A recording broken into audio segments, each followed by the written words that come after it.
Kumusta po kayo? Bago po ang lahat, first things first.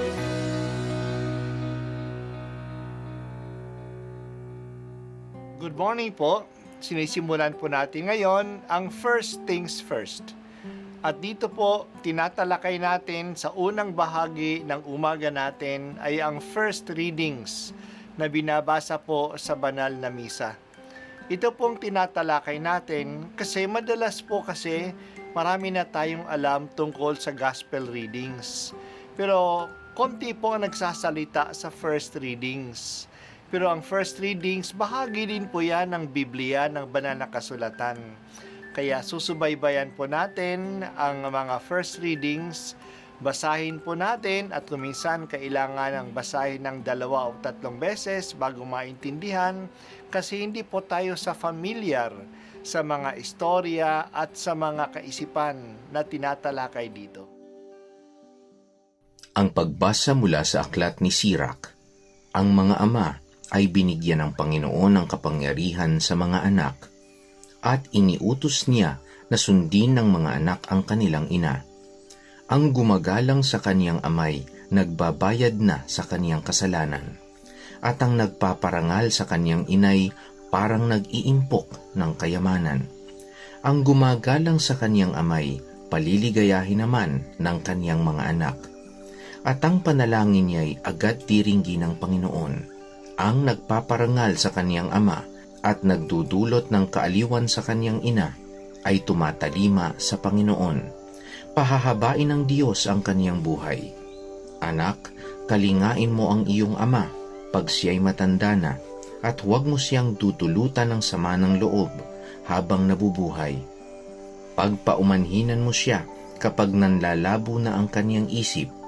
Huwag mo siyang lalapastanganin ngayon. Nasa kasibulan ka na ng iyong lakas. Ang paglingap mo sa iyong ama ay di makakalimutan ng Panginoon. Yan ay magiging kabayaran sa iyong mga kasalanan. Ang salita ng Diyos. Salamat sa Diyos. Ang lumang tipan ay paghahanda sa bagong tipan. Kaya ang mga kautusan at paghahandog sa lumang tipan ay mga anino lang ng tunay na batas ng Diyos at tunay na pag-aalay ni Jesus. Alam naman ng mga Hudyo na ang mga pag-aalay ng dugo ng mga hayop ay hindi makatatanggal ng kasalanan. Ang paghahandog nila taon-taon ay palaging paalaala sa kanila ng kanilang mga kasalanan. Kaya nung si Jesus ay naging tao, in-apply sa kanya ang kasulatang ito na matatagpuan sa Psalm 40:7-9. Ang hain at handog ng mga hayop ay hindi mo ibig, kaya't inihanda mo ang aking katawan upang maging hain. Hindi mo kinalulugdan ang mga handog na susunugin at ang mga handog dahil sa kasalanan. Kaya't aking sinabi, narito ako, O Diyos, upang tukdin ang kalooban mo.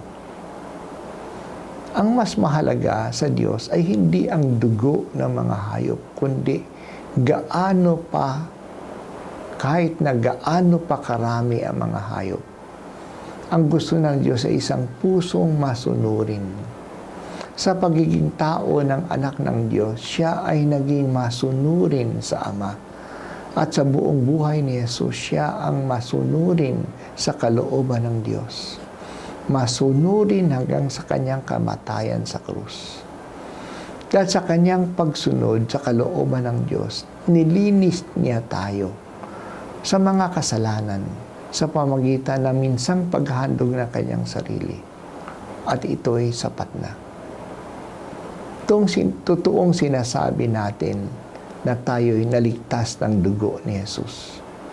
Pero hindi ang dugo ang nagligtas sa atin. Ang dugo ni Jesus ay ang panlabas na tanda ng kanyang pagiging masunurin. Nabuhos ang kanyang dugo kasi lubos na sumunod siya sa kalooban ng Ama. Sumunod si Jesus kasi mahal niya ang Ama hanggang kamatayan sa krus.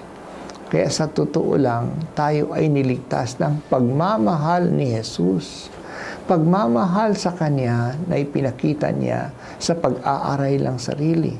Pagmamahal sa Diyos Ama at pagmamahal sa atin.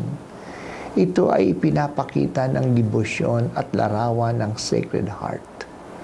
Pinapakita ng isang kamay ni Jesus ang kanyang sugatang puso na hawak-hawak naman ng kabilang kamay. Pinipresenta sa atin ang kanyang pagmamahal. Ang puso niya ay patuloy na umaalab kahit na ito'y nasugatan. Ganyan siya magmahal sa atin. Panginoong Hesus, tulungan mo po akong magmahal dahil ako ay minahal mo. Mula sa apoy ng iyong puso, pag-alabin mo rin sa akin ang pag-ibig. Hindi po sana manghina ang aking pag-ibig kapag may problema o kahirapan na dumadating. Patuloy itong umiibig at nagtitiwala sa iyo.